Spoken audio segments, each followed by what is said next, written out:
우리 다 같이 사도신경 고백하심으로 신년 특별 수백 기도회 셋째 날 시작하겠습니다.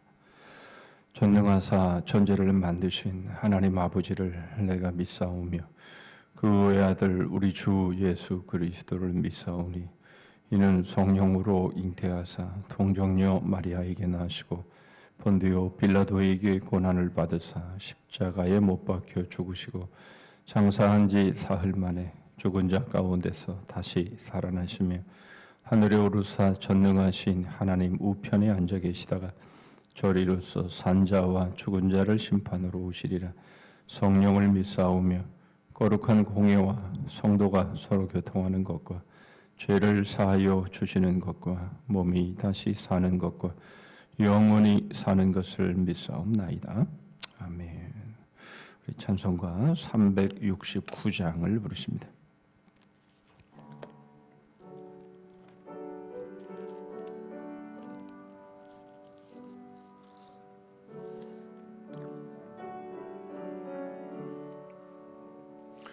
죄짐 맡은 우리 그 주 어찌 좋은 친구인지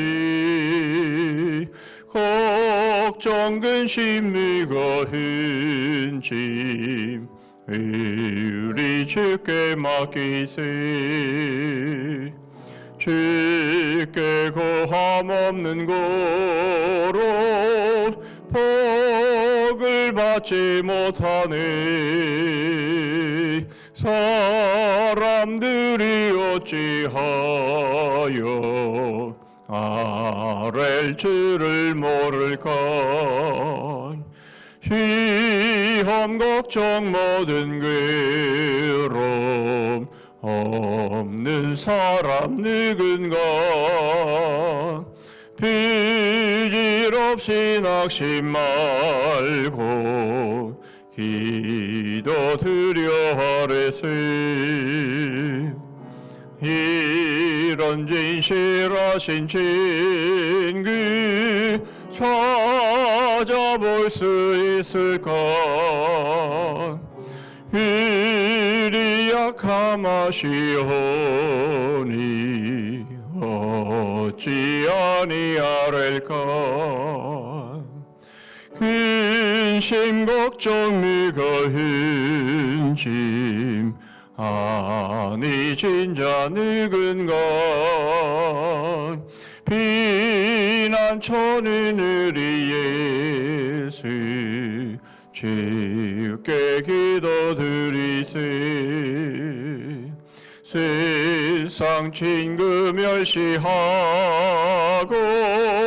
너를 조롱하여도 예수 품에 안기어서 참된 위로 받겠네.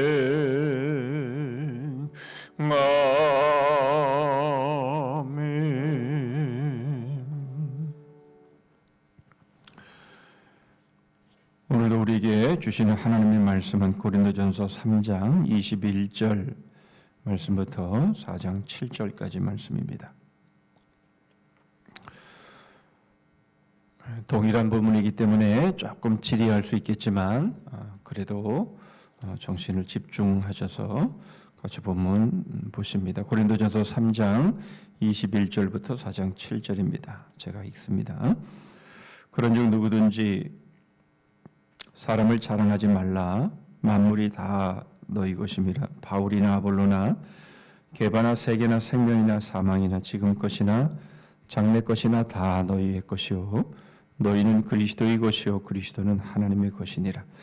사람이 마땅히 우리를 그리스도의 일꾼이요 하나님의 비밀을 맡은 자로 여길지어다. 그리고 맡은 자들에게 구할 것은 충성이니라. 너희에게나 다른 사람에게나 판단받는 것이 내게는 매우 작은 일이라. 나도 나를 판단하지 아니하노니 내가 자책할 아무것도 깨닫지 못하나 이로 말미암아 의롭다 함을 얻지 못하노라.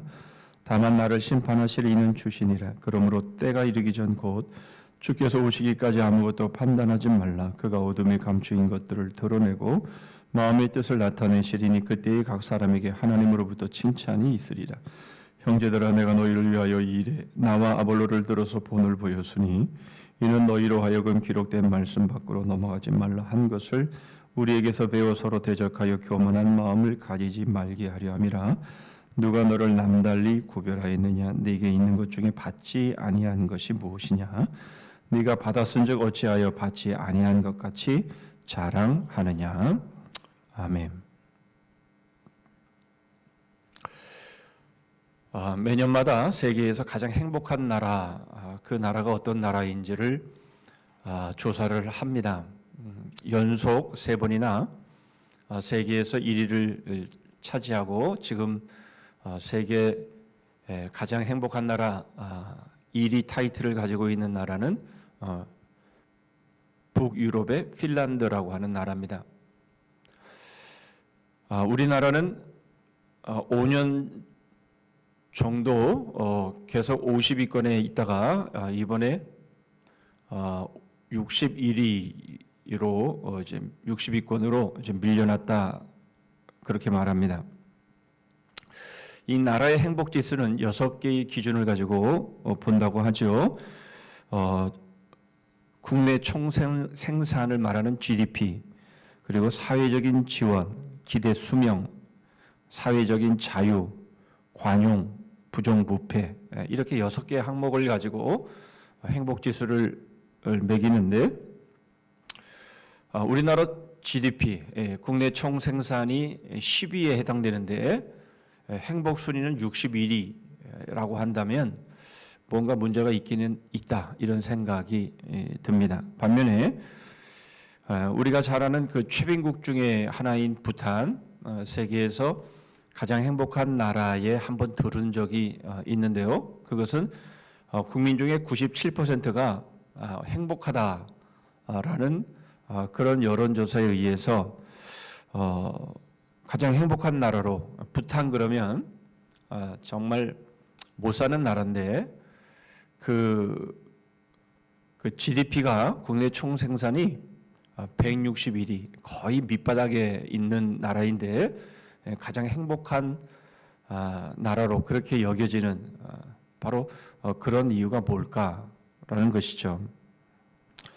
물론 이 부탄이 이렇게 행복한 나라로 이렇게 인정되어지고 평가되어지는 것은 이거는 별로 그렇게 의미가 없다, 이렇게 말하는 사람도 있겠습니다만은, 그러나 본인들이 그렇게 느끼는 걸 어떻게 하겠습니까? 그렇다면 우리가 이런 생각을 하게 됩니다. 그들은 못 사는데 왜 행복함을 느낄까? 이것은 아무래도 비교, 바로 그것 때문이 그런 것이 아닐까라는 생각을 하지 않을 수가 없는 거죠. 상대적인 빈곤.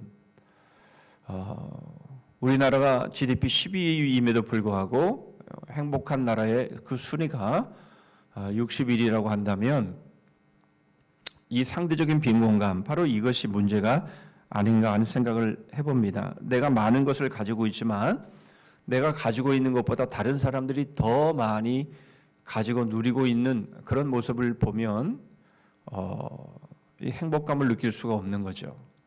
여전히 내가 가난한 것처럼 여겨지는 거죠. 그런데 반대로 내가 가진 것이 별로 없습니다. 그런데 다른 사람들도 뭐 별로 가진 것이 없는 거예요. 그렇게 느껴지면 내가 지금 많은 것을 가지고 있지 않다 할지라도 그것 때문에 절망이거나 낙심하거나 그렇게 되지를 않는다는 것이죠. 우리나라의 경제는 계속 좋아지고 있죠. 여러분 이렇게 운전을 하다 보면 정말 좋은 차들이 얼마나 많은지 모릅니다. 예전에는 뭐 벤츠, 뭐 BMW 그러면 찾아보기가 참 쉽지 않았는데 이제는 뭐 하나 걸러 하나 있을 정도로 벤츠나 뭐 BMW나 좋은 차들, 아우디나 뭐 이런 차들은 뭐 쉽게 볼 수가 있습니다. 그런데 문제는 자살률이 떨어지지 않고 있다는 것이죠. 도대체 무슨 문제인가? 우리는 이런 문제들을 생각해 보지 않을 수가 없는 겁니다. 우리가 다 같이 못 살았을 때에는 그렇지 않았죠. 그런데 이제 빈부의 격차가 나고 이 경제에 대해서 사람들이 관심을 갖게 되면서부터 이런 상대적인 빈곤감이 결국 많은 사람들의 그 행복을 좌지우지하는 이런 일이 되어버리고 말았다라는 겁니다. 여러분, 우리는 지금 교만의 네 가지 요소를 생각해 보고 있는데요. 우리는 어제 두 가지를 생각해 봤습니다. 뭐죠? 공허, 이 뻥 튄 과자에게 그 속빈, 강정 같은 바로 그런 공허감, 이것이 교만의 첫 번째 요소이고, 두 번째가 그로 인한 고통, 오늘은 세 번째 분주함과 네 번째 나약함에 대한 말씀을 오늘 함께 생각해 보고자 합니다. 왜 이런 일이 생기는가라는 거죠. 오늘도 6절 한 절을 중심으로 해서 볼 텐데요. 6절을 다시 한번 보시죠. 형제들아, 내가 너희를 위하여 이 일에 나와 아볼로를 들어서 본을 보였으니 이는 너희로 하여금 기록된 말씀 밖으로 넘어가지 말라 한 것을 우리에게서 배워 서로 대적하여 교만한 마음을 가지지 말게 하려 함이라. 우리는 어제 헬라어 단어 푸시우라고 하는 단어를 통해서 이 교만의 상태, 영어 성경에는 그저 프라이드라고 되어 있습니다만은 이 교만의 이 상태가 어떤 건지를 보았습니다. 풀무를 생각하라 그랬죠. 이 부풀려지는 상태, 바로 이것이 교만이라고 했는데요. 하나님과 상관없는 인간 자아는 뻥튀기 과자처럼 부풀려져 있어서 공허감을 느낄 수밖에 없고, 바로 그 공허감, 바로 그 안에 뭔가를 채우기 위해서 온갖 일을 하게 되는데, 그래서 사람은 분주하게 된다라는 겁니다. 그래서 우리가 왜 바쁩니까? 바쁜 이유는 바로 그 텅 빈 자아에 뭔가를 채워야 되기 때문에 분주하고 바쁜 거죠. 특별히 두 가지 일로 분주한데요. 그것은 비교와 자랑으로 분주하다라는 겁니다. 팀 켈러 목사님은 이를 이렇게 표현하는데요. 교만이라는 말 뒤에는 마침표가 없다. 아주 의미심장한 말입니다. 교만이란 말 뒤에는 마침표가 없다. 계속적인 자기를 드러내고 자기를 인정받고 싶고 남보다 우위에 있다라고 하는 것을 입증하기 위해서 분주함이 없는 거예요. 바쁜 겁니다. 자기의 그 빈속을 채우기를 원해서 그렇다라는 것이죠. 여러분, 이것은 행동도 그렇지만 생각도 그럽니다. 여러분, 저도 예외가 아닌데요.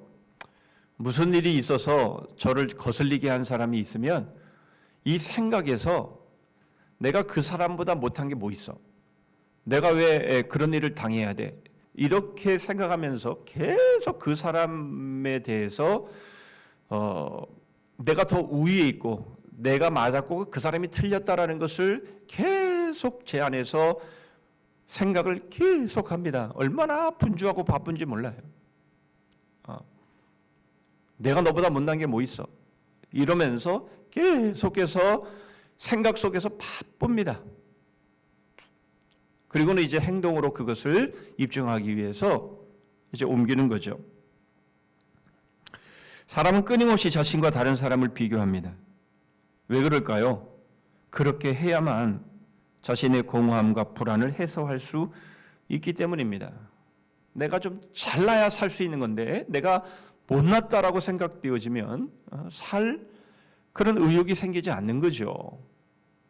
그런데 참 재밌는 표현을 팀 켈러 목사님이 하시는데요. 항상 그렇다라는 겁니다. 이 텅 빈 자아 가운데 이 교만한 인간들은 항상 그렇다라는 거예요. 한 번도 예외함이 없다. 그렇게 말씀을 합니다. C.S. 루이스의 이 순전한 기독교에서 이 교만은 본질상 경쟁적이다라는 말을 하는데요. 이런 말을 합니다. 교만은 단순히 무언가를 가지는 것에 만족하지 못하고 옆 사람보다 더 가져야만 만족합니다. 우리는 사람들이 돈 많고 똑똑하고 잘생긴 것을 뽐낸다고 말하지만 사실은 그렇지 않습니다. 그들은 남보다 더 돈 많고 더 똑똑하고 더 잘생긴 것을 뽐내는 겁니다. 그러니까 다른 사람들보다 서론에서 말씀을 드린 것처럼 더 다른 사람과 비교해서 뭔가 더 있어야 되는 거예요. 결국 교만은 이 상대적이다 이렇게 말할 수가 있는 것이죠. 오늘 본문에서 바울은 아볼로와 함께 본을 보였다 이렇게 말씀을 하지요. 여기서 바울은 아볼로와 더불어 누가 더 잘났나 그걸 겨루지 않았다 그런 말도 됩니다. 서로를 비교하지 않았다 그런 말도 되는 것이죠. 이 말씀은 고린도전서 3장 그 앞선 5절로 9절의 말씀에 보면 약간 좀 길기는 합니다만은 이렇게 표현되고 있습니다. 그런즉 아볼로는 무엇이며 바울은 무엇이냐? 그들은 주께서 각각 주신 대로 너희로 하여금 믿게 한 사역자들이니라. 나는 심었고 아볼로는 물을 주었으되 오직 하나님께서 자라나게 하셨나니 그런즉 심는 이나 물주는 이는 아무것도 아니로되 오직 자라게 하시는 이는 하나님뿐이니라. 심는 이와 물주는 이는 한 가지이나 각각 자기가 일한 대로 자기의 상을 받으리라. 우리는 하나님의 동역자들이요 너희는 하나님의 밭이요 하나님의 집이니라. 바울은 아볼로와 자신을 지금 내세워서 이 본으로 지금 가르치고 있는 것이죠. 뭐라고 말합니까? 우리가 주목해서 볼 내용이 이겁니다. 심는 이나 물주는 이는 아무것도 아니다. 또 심는 이나 물주는 이는 한 가지다. 누가 뭘 했다고 해서 뭐가 더 잘났고 뭐가 다른 일을 해서 못났고 그런 게 아니다. 우리가 하나님의 일을 하는 데 있어서 저 사람은 저런 일을 하니까 나는 그보다 못한 일을 하니까 여러분 이런 생각들을 하는 것이 얼마나 부질없는 일인가. 그런데 우리는 끊임없이 그렇게 하는 거죠. 저 사람은 저렇게 하는 나는 왜 이렇지? 여러분 이런 식으로 계속해서 비교를 하고 서로를 대적한다. 오늘 그렇게 표현하고 있죠. 서로를 대적함으로 여기 대적한다라는 이 표현의 영어적인 표현을 보니까 상대를 적대시한다 그런 의미가 있습니다. 왜 그래야 됩니까? 우리가 다 하나님의 일을 하고 하나님께서 우리에게 맡겨주신 은사를 가지고 교회를 섬기는데 왜 적대시합니까? 상대방이 나보다 더 우위에 있는 것 같으니까. 상대방이 나보다 더 잘난 것처럼 인정을 받고 칭찬을 받으니까 그런 거죠. 그러나 바울은 그것을 이런 지하에 폐기 처분하죠. 심는 이나 물주는 이는 아무것도 아니다. 한 가지다. 이렇게 말씀을 하고 있는 겁니다. 세상은 끊임없이 다른 사람과 비교하게 만들죠. 우리 자신이 굉장한 사람인 것처럼 부추깁니다. 불가능이 하나 없어. 이러한 광고들을 통해서 여러분 이 사람의 이 잘남, 사람의 능력을 얼마나 과대 포장하고 뻥튀기를 하는지 모릅니다. 여러분 선전의 효과가 그런 것이긴 합니다만은 그러나 그런 것에 우리가 속아 넘어가서는 안 되는 건데 여러분 우리가 속아 넘어간다라는 거예요. 와 그렇구나 내가 굉장한 사람이구나. 와 그렇구나 불가능한 것은 없는 거구나. 물론 우리가 적극적이고 또 모험적이고 뭐 그렇게 하는 것이야 뭐 나쁘다라고 말할 수는 없겠죠. 그러나 인간의 능력이 마치 하나님의 능력인 것처럼 여러분 그런 식으로 세상이 우리를 속이는 것에 넘어가면 안 됩니다. 그래서 나타나는 현상이 뭡니까?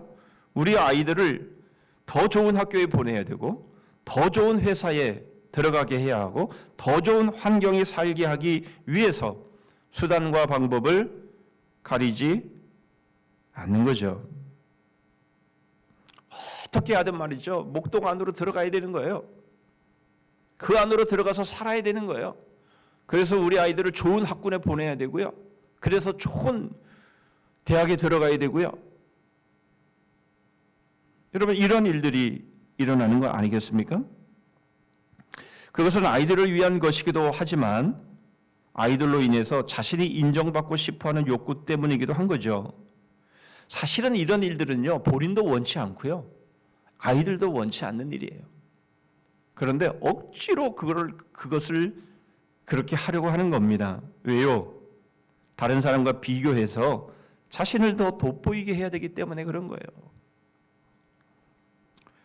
본성적인 인간 자아가 가진 공허함, 바로 그것을 채우기 위해서 아무리 노력하지만 그러나 여전히 배고플 수밖에 없는 그 불충분함, 바로 이것을 채우려고 사람들은 끊임없이 노력을 하고 사람들의 호감을 살만한 화려한 이력을 만들기 위해서, 우리는 스펙이라고 하기도 하죠. 이런 것들을 위해서 애를 쓰면서 살아가고, 그렇기 때문에 사람들은 바쁜 겁니다.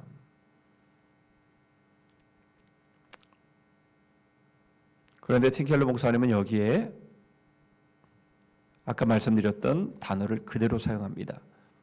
항상 그렇다라는 겁니다. 여러분, 우리가 2021년도를 이제 출발하면서 계획을 세우고 기도의 제목을 세우는 것은 반드시 해야 되는 일이죠. 여러분, 그러나 그것이 정작 무엇을 위한 것인가를 돌아봐야 합니다.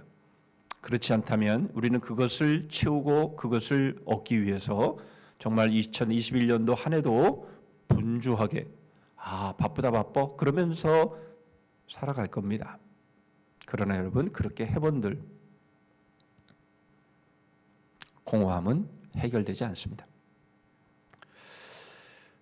자, 이제 마지막 네 번째 속성을 봅니다. 나약함인데요. 이게 마지막 교만의 속성입니다. 한껏 부풀어 오른 자아는 공중에 떠오르는 풍선 마냥 우쭐해지고 스스로 높아집니다. 그러나 여러분, 그런 모습이 오래가지 않습니다. 왠고하면 자신보다 뛰어난 듯한 사람을 보면 바로 열등의식을 느끼기 때문에 그렇습니다. 그래서 우리는 그런 말을 하죠. 약한 자한테는 강하고 강한 자한테는 약하다. 그런 말을 합니다. 여러분, 이 속성이 그러면 안 되죠. 약한 자에는 약하고 강한 자에게는 강해야 되는데, 여러분, 그게 멋진 사람 아니겠습니까? 그런데 약자에게는 강하고요, 강한 자 앞에서는 약합니다. 이 바로 열등감, 바로 우월감, 바로 이것이 결코 다른 것이 아니다라는 것을 분명히 보여주고 있는 거죠. 우월감을 느껴요? 내가 우월의식을 느낍니까? 그런데 나보다 조금이라도 더 잘나 보이는 사람을 만나게 되면 바로 열등감에 빠지게 됩니다. 이게 바로 교만의 나약함입니다. 어제도 살펴본 사울 왕의 모습을 다시 한번 봅니다. 사울 왕은 전쟁터에 나가서, 다시 말하면 골리앗 앞에 섰을 때에 한 일이 없습니다. 40일 동안 전쟁터에 나와서 골리앗이 계속해서 이 싸움을 돋구고 있고 하나님의 이름을 모욕하고 있는데도 불구하고 이 사울 왕은 아무 일도 하지 않습니다. 못합니다. 골리앗 앞에 나갈 수 있는 사람이 있다면, 유일한 사람이 있다면 그 사람은 바로 다른 사람들보다, 자기의 그 백성들보다 어깨가 하나 더 큰 사울이 제일 저격자인 것이죠. 그러나 사울은 그렇게 하지 않습니다. 그런데 심부름 갔던 소년 다윗, 그 다윗이 골리앗 앞에 나가죠. 그리고 골리앗을 쓰러뜨립니다. 그리고 이제 돌아오지요. 그런데 사울 왕이 다윗을 죽이려고 시작하는 바로 그 빌미, 그 단서가 이 말입니다. 사무엘상 18장 6절로 7절입니다. 무리가 돌아올 때에 곧 다윗이 블레셋 사람을 죽이고 돌아올 때에 여인들이 이스라엘 모든 성읍에서 나와서 노래하며 춤추며 소고와 경세를 가지고 왕 사울을 환영하는데, 여인들이 뛰어놀며 노래하여 이르되 사울이 죽인 자는 천천히요 다윗은 만만히로다 한지라. 여러분, 사울에게 천천을 돌린 것도 엄청나게 돌린 거죠. 사울이 한 일이 무엇입니까? 그런데 이 사울은 이 말을 듣고는 바로 열등감에 빠져버립니다. 그 어린 소년, 그 다윗에게 열등감이 빠져버리는데요. 그 다음 말씀 사무엘상 18장 8절로 9절을 보면 합니다. 사울이 그 말에 불쾌하여 심히 노하여 이르되 다윗에게는 만만을 돌리고 내게는 천천만 돌리니 그가 더 얻을 것이 나라 말고 무엇이냐 하고 그날 후로 사울이 다윗을 주목하였더라. 그리고는 바로 다음 말씀부터는 다윗을 죽이기 위해서 어떤 일을 하는지 쭉 상세하게 기록이 되어 있는 것이죠. 사울이 한 게 뭐 있습니까?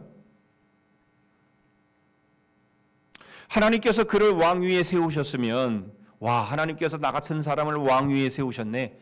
그리고 겸손하게 왕위를 잘 받들면 될 것인데 이 나라를 빼앗길까 봐, 자기가 그것을 놓칠까 봐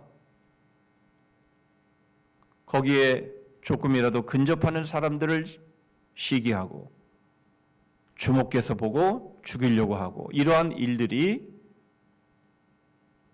일어나는 거죠. 그래서 그 이후로는 다윗이 사울 앞에서 계속해서 도망다니는 모습을 보여주고 있는 거죠. 다윗보다 과소평가되는 것 참을 수 없는 겁니다. 예수님 당시 종교 지도자들 역시 마찬가지였죠. 백성들을 위해서 그들이 한 일이 무엇입니까? 그들이 뭐 병자들을 고쳐줘 본 적이 있습니까? 뭐 가난한 자들을 뭐 도운 적이 있습니까? 그들이 한 일은 아무것도 없습니다. 그런데 예수님께서 병자들을 치유하시고 죽은 자를 살리시는 모습 가운데 그들은 자기들의 자리가 위태하다, 자기들이 지금까지 받아오고 누렸던 것들이 흔들리는 모습을 느끼면서 예수님을 시기하고 예수님을 십자가에 못 박아 죽이는 열등의식에 완전히 사로잡혀 매몰되어 있는 그들의 모습을 우리는 보게 되는 것이죠. 여러분, 우리는 사울 왕의 모습을 보았습니다. 예수님 당시 종교 지도자들의 모습을 보았습니다. 그리고 오늘날의 우리의 현실의 모습에서도 하나도 다르지 않다는 거죠. 나보다 잘나고 나보다 우위에 있는 사람을 우리는 눈뜨고 보지 못하는 겁니다. 행동으로 옮기지는 않을지 몰라도 그러나 우리의 속에서는 그렇게 막 부글부글 끓는 거죠. 그런 모습이 우리에게 있는 거예요. 여러분, 이 말은요, 우리는 그런 말 좋아합니다. 평범하다. 평범해. 나 평범해. 나 뭐 별로 나 특별하지 않아. 평범해. 우리는 그렇게 말은 합니다만은 우리는 평범해서는 못 사는 사람들이에요. 왜요? 내가 저 사람보다 낫고 모든 사람보다 내가 뛰어나야 되는데 무슨 평범해? 나는 특별나야 된다라는 거죠. 나는 특별하지 않으면 못 사는 사람인 거예요. 그게 바로 교만의 모습입니다. 그 대표적인 사람을 예로 틴켈러 목사님이 드는데요. 여러분, 마돈나라고 미국에서 아주 유명한 팝 가수이죠. 굉장한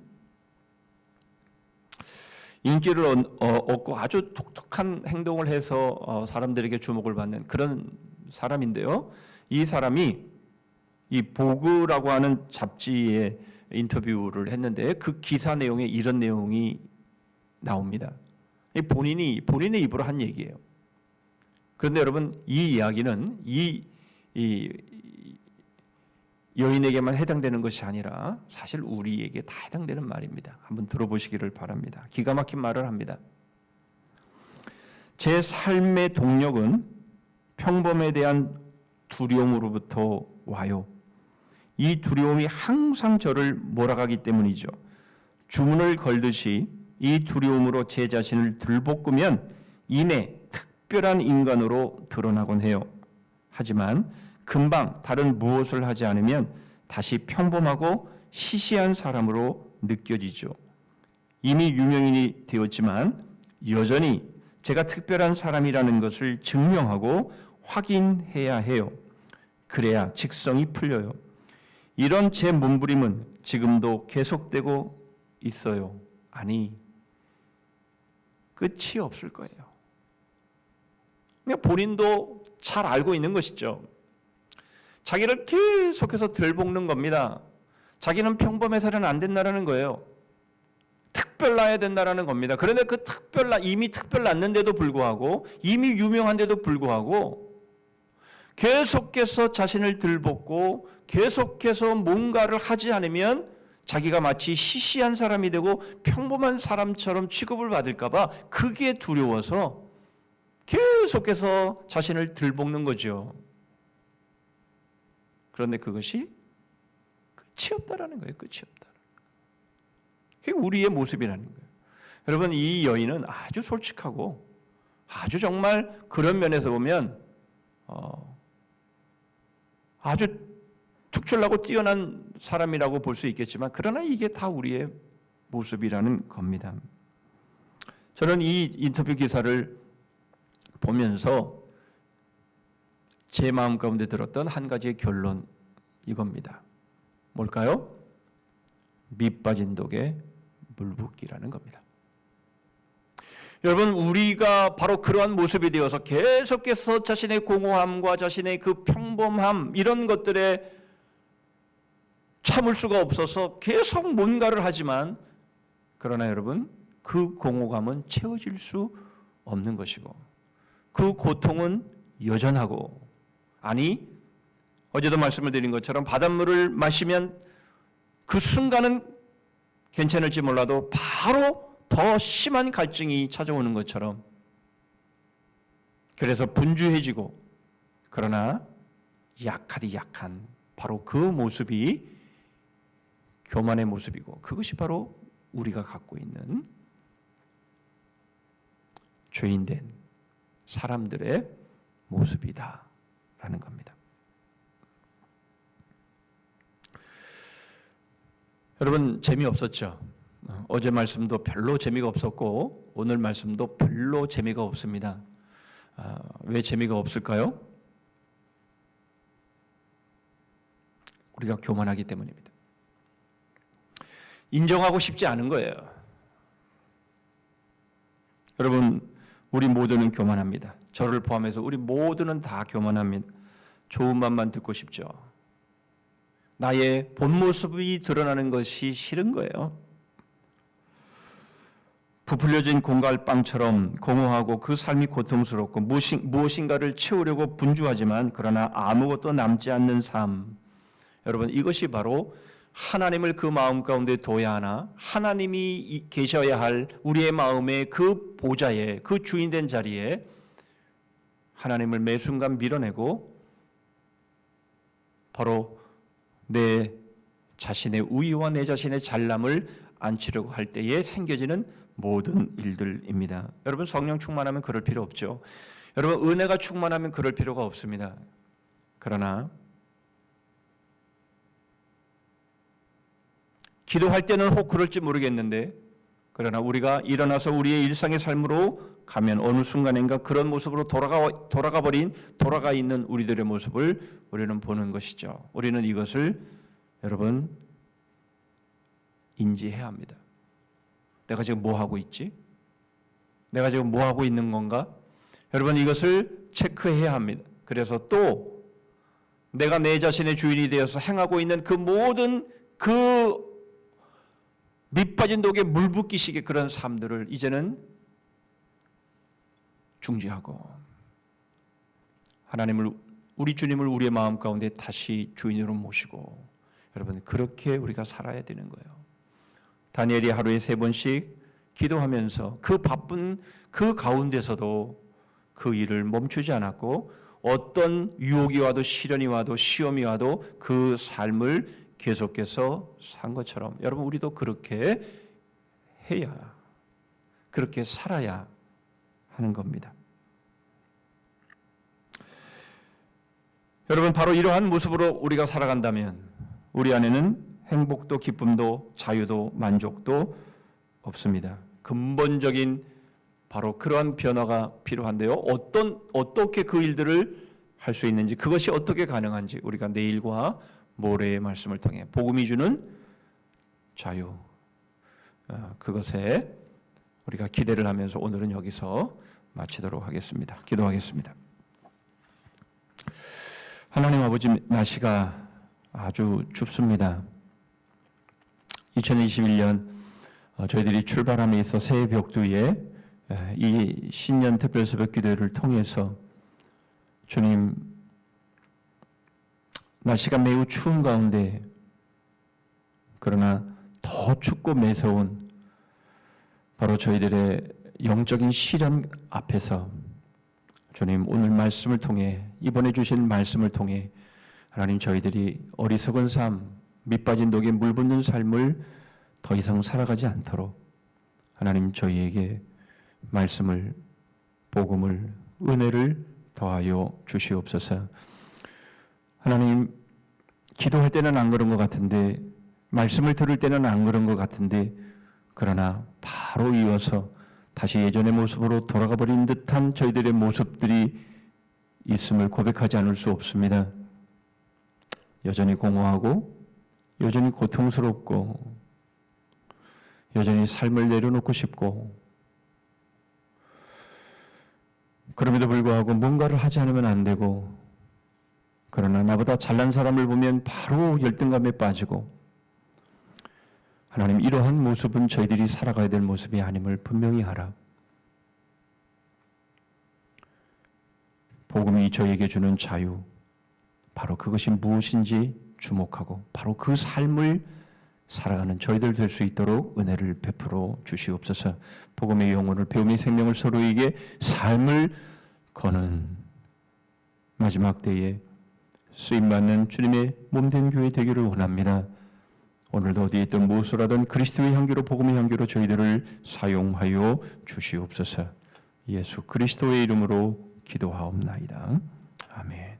하늘에 계신 우리 아버지여, 이름이 거룩히 여김을 받으시오며 나라 임하옵시며 뜻이 하늘에서 이룬 것 같이 땅에서도 이루어지이다. 오늘날 우리에게 일용할 양식을 주옵시고 우리가 우리에게 죄지은 자를 사하여 준 것 같이 우리 죄를 사하여 주옵시고 우리를 시험에 들게 하지 마옵시고 다만 악에서 구하옵소서. 대개 나라와 권세와 영광이 아버지께 영원히 있사옵나이다. 아멘.